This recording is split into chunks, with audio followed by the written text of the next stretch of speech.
en son sein et il semblerait que vous-même, vous n'avez même pas qualité de parler au nom du conseiller politique d'Étienne Tshisekedi. Vous n'êtes pas reconnu. Vous savez que cette question-là, et je mets en garde les collègues, je répète, je mets en garde les collègues du parti, qu'ils ne me poussent pas à mettre sur la place publique toutes ces pratiques honteuses auxquelles ils se sont livrés depuis le départ du président Tshisekedi. Politique. C'est ce que je vais relever. Et maintenant que M. Kabila est arrivé à la fin, nous sommes obligés de nous incliner devant la Constitution.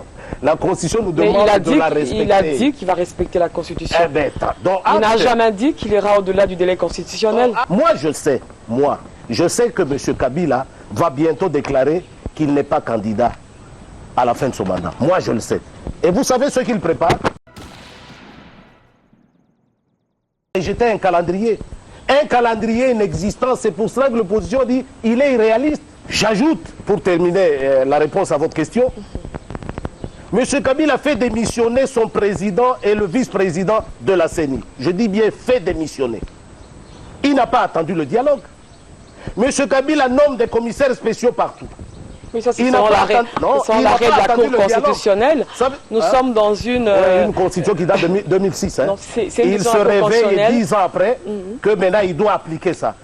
Pour embêter tout le monde. C'est-à-dire nous sommes dans une période, dans une...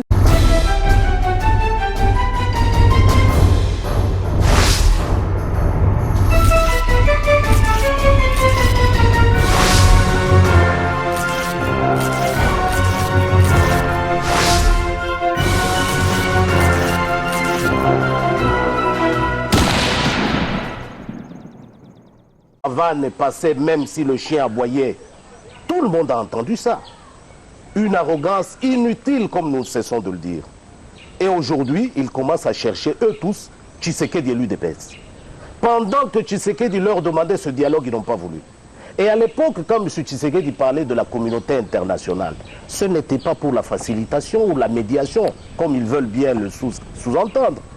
C'était pour que cette communauté internationale, détentrice des rapports des missions d'observation des élections de novembre 2011, amène ces rapports pour démontrer que c'est M. Tshisekedi qui a été élu. N'oubliez pas qu'il a prêté serment comme président de la République de ce pays. Mais tout cela, on veut effacer. Tout cela, on veut mettre de côté comme si de rien n'était. Ah non, nous disons, monsieur, vous vous êtes déclaré responsable, eh bien, allez jusqu'au bout de votre logique.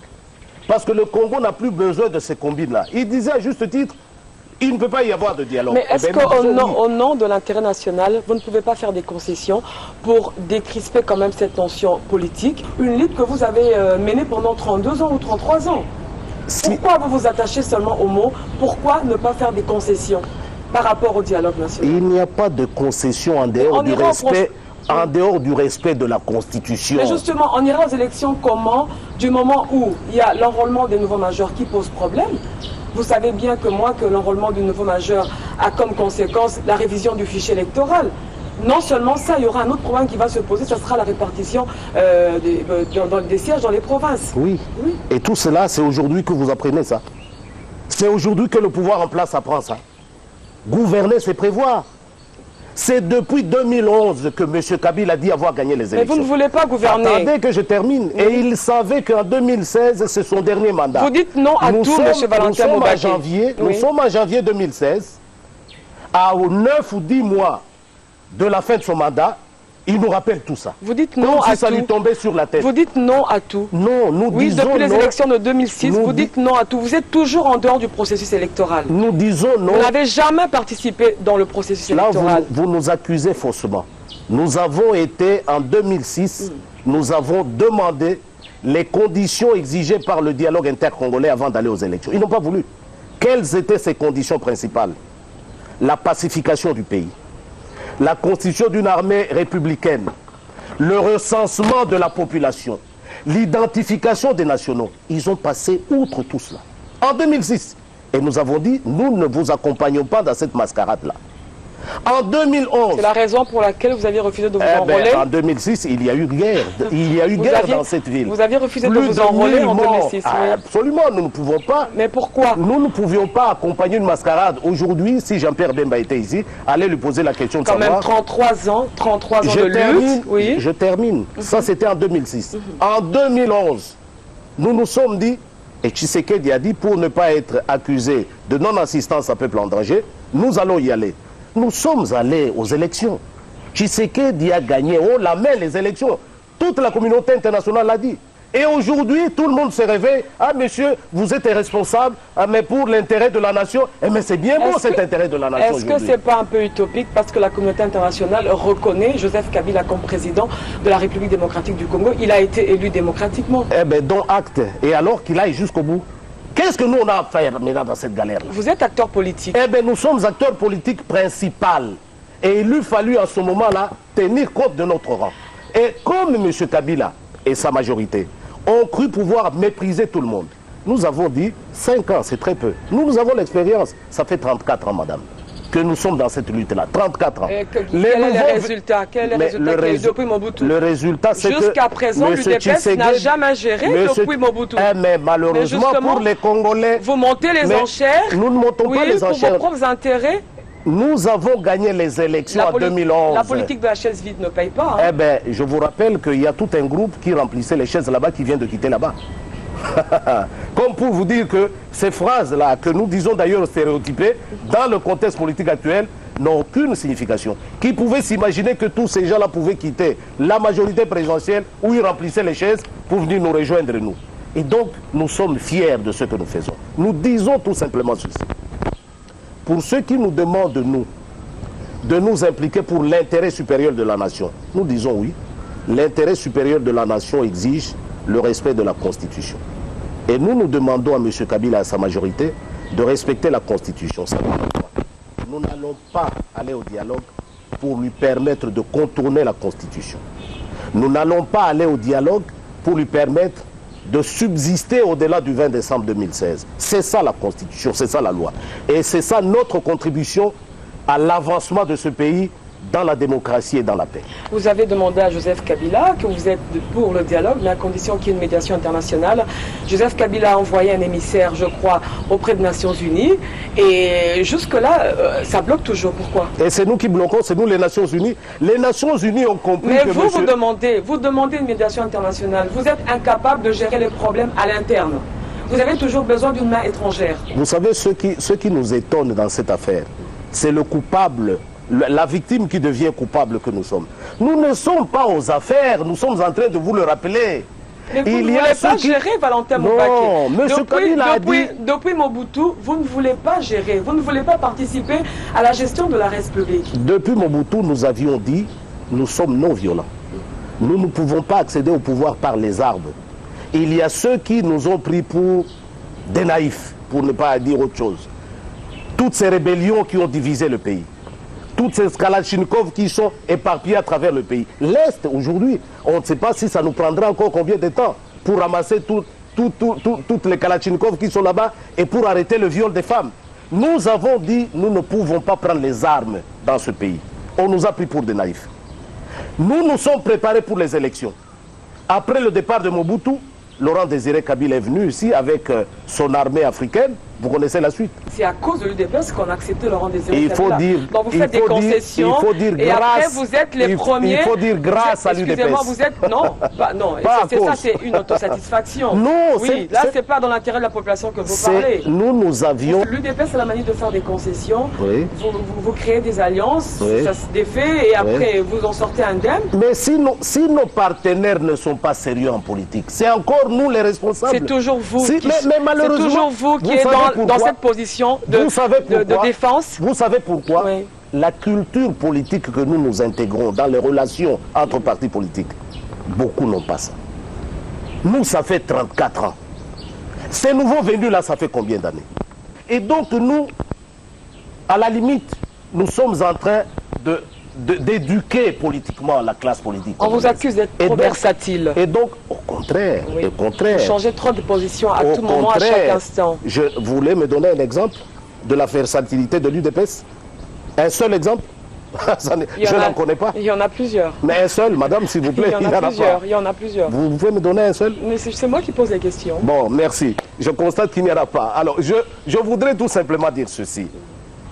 Quand l'UDPS a dit « nous ne prenons pas les armes », nous allons à Sun City pour le dialogue, nous rentrons de là. L'UDPS dit « appliquons les conditions décidées au dialogue intercongolais » que je vous ai rappelé ici. Ils n'en ont pas voulu. Nous avons dit dans ces conditions, allez-y. Vous êtes libres. Il y a eu plus de 1000 morts ici entre Jean-Pierre Bemba et Kabila. Moi, nous à l'UDPS, nous avons toujours dit ceci, pour nous arrêter à cet épisode-là. Jean-Pierre Bemba n'est pas à la CI, soi-disant parce que ces militaires ont tué en Centrafrique. Ceux qui tuent tous les jours au Congo, qu'est-ce qu'on a fait? Jusqu'au moment où je vous parle, on n'a fait rien. Il y a la justice. Et non, mais qu'est-ce que cette justice attend? Il y a la justice. Mais qu'est-ce qu'elle attend? Pour Jean-Pierre Bemba, tout le monde est pressé. Et on dit, ces militaires ont tué là-bas. Mais ces militaires étaient à la disposition d'un chef d'État élu de la Centrafrique, qui n'avait jamais été inquiété. Le chef d'état-major général de l'armée centrafricaine, qui gérait ces troupes-là, n'avait jamais été inquiété. L'affaire Jean-Pierre Bemba est ailleurs. Ce n'est pas parce que ces militaires ont tué, parce que ceux qui tuent au Congo, on ne fait rien de ces gens-là. Et donc, nous allons maintenant en 2011, nous participons aux élections, et je répète, nous gagnons les élections. Tout le monde a injurié M. Tshisekedi, on dit n'importe quoi. Malgré cela, il dit, allons au dialogue. Il a pressenti ce qui allait venir. Si vous avez gagné les élections, élections, injurié. Si vous avez gagné les élections, on nous dit Valentin, à nous de venir. Si vous aviez gagné les élections, Valentin Moubaki, Tshisekedi serait aux affaires actuellement. Pourquoi ne pas y aller, écouter, discuter pour décrisper la tension politique? Écoutez quoi que nous ne savons pas. Parce que le processus est bloqué, vous le savez bien, Valentin Moubaki. Par la faute de qui? Mais alors qu'est-ce qu'on doit faire? Mais que lui tire les leçons de cela. Mais il n'y a pas que Kabila qui gère. Mais c'est lui qui gère, nous on ne gère pas. Ah oui, nous on ne gère pas. Il faut le souligner haut et fort. Il a lui-même président de la République comme institution. Il a le gouvernement dans sa majorité avec son premier ministre. Il a le Parlement avec sa majorité. Il vient même de mettre ensemble une cour constitutionnelle. Je ne dis pas de son obédience, mais les méchantes langues disent cela. Qu'est-ce qui lui reste encore? Il a l'armée, il a la police, il a la Banque centrale. Mais vous avez des députés à l'Assemblée nationale? L'UDPS n'a pas de députés à l'Assemblée nationale. L'UDPS n'a personne dans les institutions. Donc vous n'êtes dans rien. Nous sommes dans rien et pour... Et vous voulez gérer. Non, nous voulons qu'on nous laisse gérer. Et vous allez voir la différence. Mais il faut être dans, il faut être dans le système. Le système arrive à sa fin. Nous ne pouvons pas aller nous embourber avec lui, qu'il s'en aille tranquillement en respectant la Constitution. Valentin Moubaki, vous avez en son temps réclamé la publication d'un calendrier, dans cette l'opposition, d'un calendrier électoral global. En février, en 2015, la CENI contrainte était obligée de publier un calendrier électoral global qui a été jugé irréaliste après. Finalement, que veut l'opposition? Oui, moi je ne vais pas parler au nom de l'opposition, mais parce que vous parlez du calendrier... Aussi quand même. Non, parce que, vous savez, il y a opposition et position. Comme vous voulez parler du calendrier électoral, j'ai ici avec moi les fameuses contraintes relevées par la CENI dans ce calendrier dit global. 23 contraintes. Et vous savez, sur les 23 contraintes, 18 relèvent du gouvernement, 3 relèvent du Parlement et 3, parce qu'il y a une contrainte qui relève et de la présidence et du gouvernement, de la présidence de la République. Mais de quoi je me mêle? Et alors, il faut le malin en disant c'est l'opposition qui a rejeté. Toutes les contraintes, ça veut dire les obstacles pour la réalisation de ce fameux calendrier global relevé de M. Kabila ou de son gouvernement ou encore de son Parlement. Mais où se trouve alors l'arnaque dans cette affaire? On ne peut pas dire que l'opposition a rejeté un calendrier.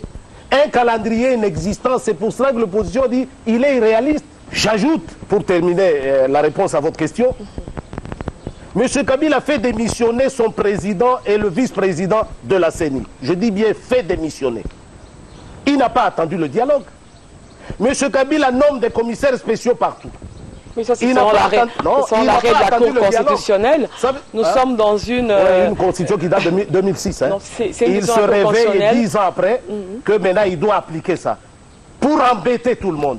C'est-à-dire, nous sommes dans une période, dans une période exceptionnelle. Oui, exceptionnelle. Oui. Et tout, mais il a même dit une solution authentiquement congolaise. Mais à vous entendre parler, on sent qu'il y a une haine vis-à-vis de la personne de M. Kabila. Non, loin de là. Mais qu'est-ce que j'ai à voir avec la personne de M. Kabila pour avoir une haine contre lui? Je n'ai rien à voir avec sa personne. Tout ce que les Congolais veulent et tout ce que moi je veux, c'est que le Congo soit bien géré. Mais ce que je veux relever, c'est quoi? Il faut éviter l'arrogance et le mépris en politique. On n'injurie pas les partenaires politiques, parce que vous ne savez pas de quoi sera fait demain.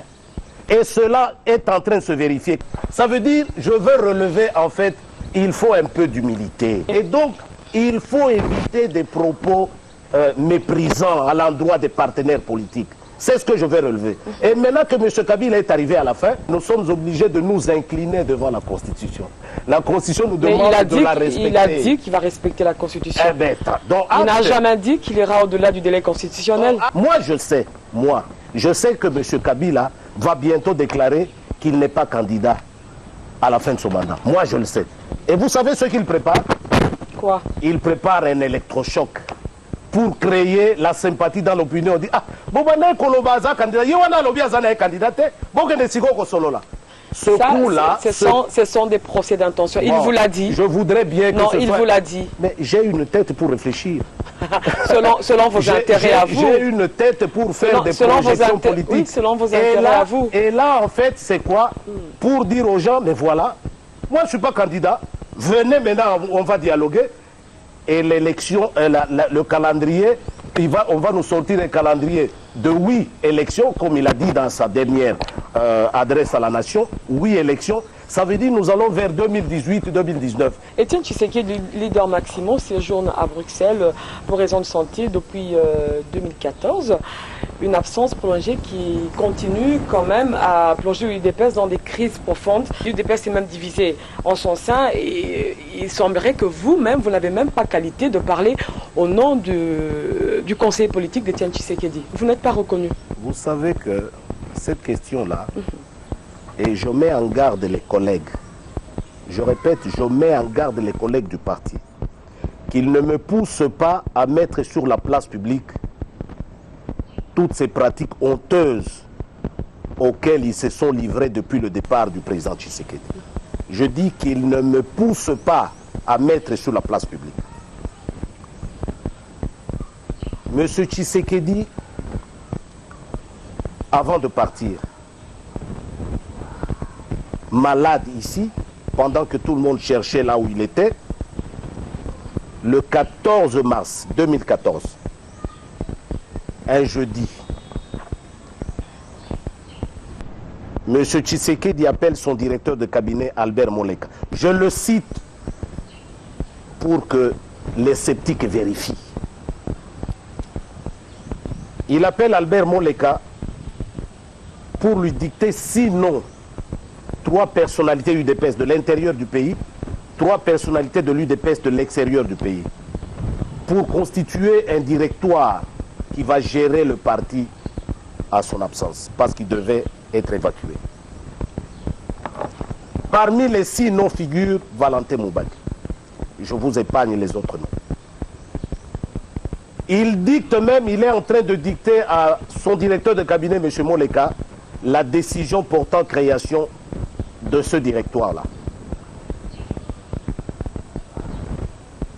Pendant ce temps, il ne parvient pas à finaliser cette décision, il part à l'extérieur.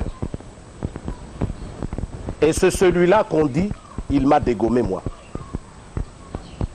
Monsieur Tshisekedi, deuxième fait, il tombe malade le 4 mars, c'était un mardi.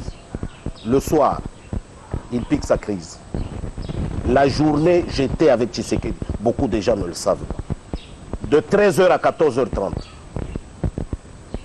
J'allais dire que ce jour-là, Tshisekedi m'avait légué son testament politique. Si Dieu l'avait appelé auprès de lui. Et Dieu merci, il nous a fait grâce, il a maintenu en vie. Nous avons parlé de tout avec Tshisekedi. Nous avons trop bien parlé avec M. Tshisekedi. Et c'est celui-là qui m'a dégommé. Je vais en Europe au mois d'avril de l'année dernière pour le rencontrer.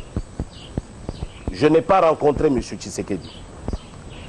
Pour résumer, pour ne pas entrer dans les détails, M. Tshisekedi saura que j'étais là-bas pour le voir 3 semaines après mon retour au Congo. Vous entendez? 3 semaines après. Je ne veux pas entrer dans cette saleté-là. Et je répète encore la dernière fois, les collègues savent de quoi je parle.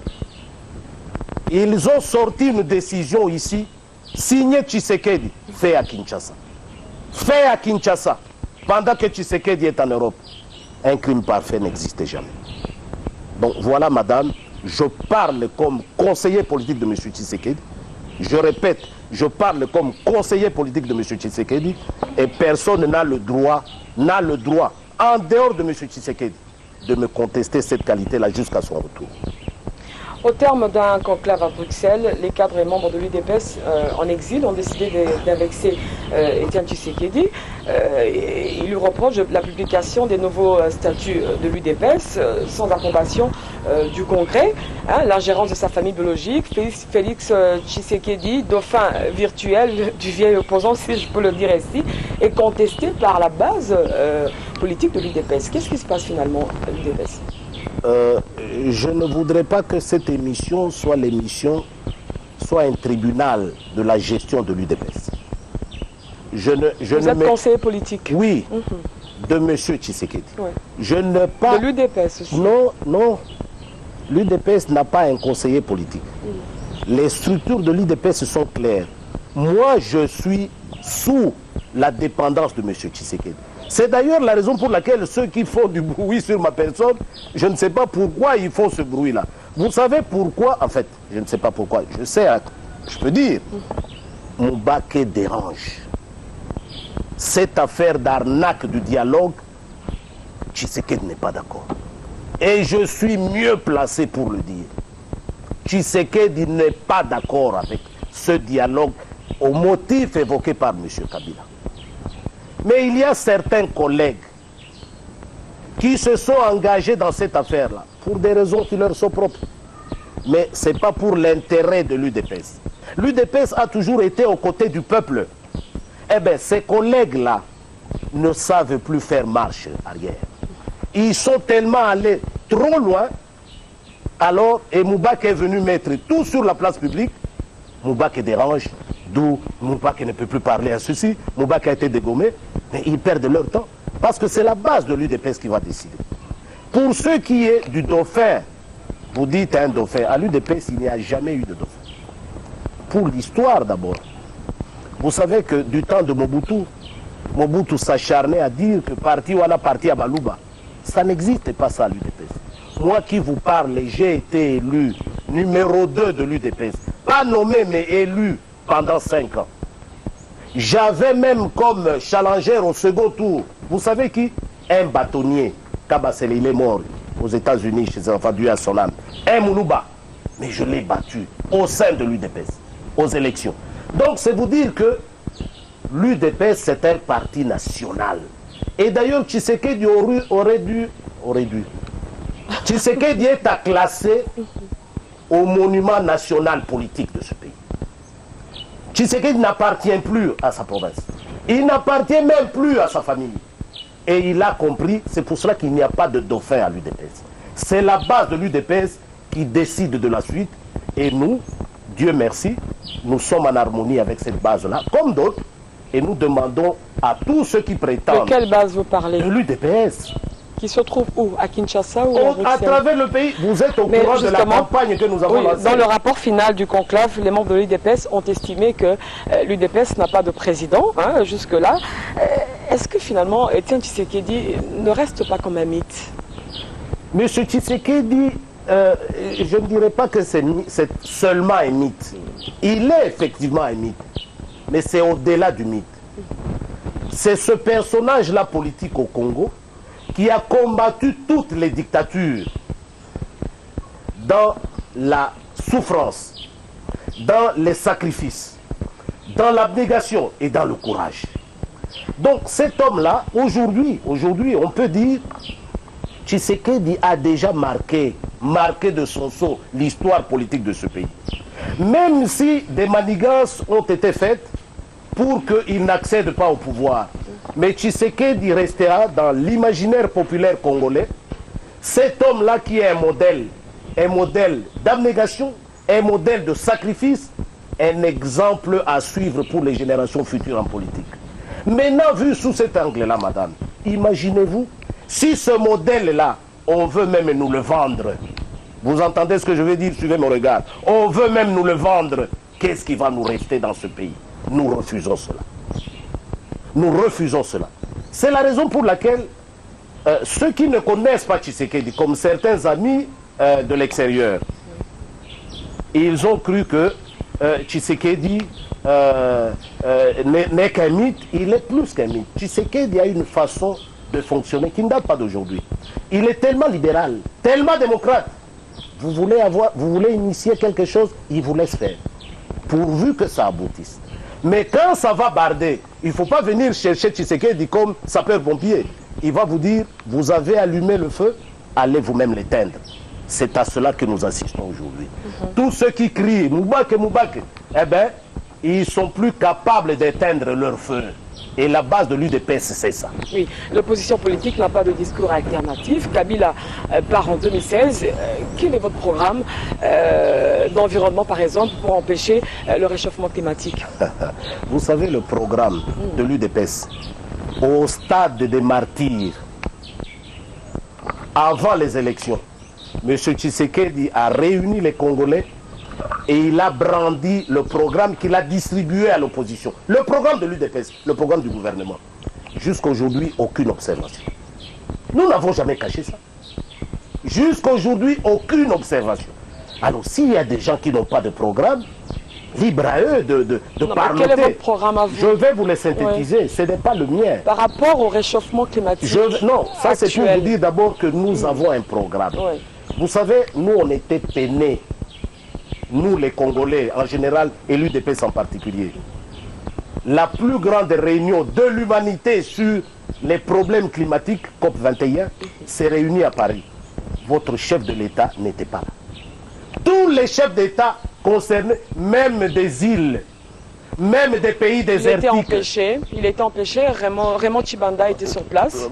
Il a dû représenter l'RDC valablement et il y a eu des experts. Faites l'avocat du gouvernement. Non. Mais je constate qu'il y a eu plus de 150 chefs d'État du monde, qui eux n'étaient pas empêchés, qui eux n'avaient pas de choses à faire, oui. Même ceux qui sont confrontés à Boko Haram, même ceux qui sont confrontés à l'État islamique, qui avaient toutes les raisons de ne pas se déplacer, ils étaient là.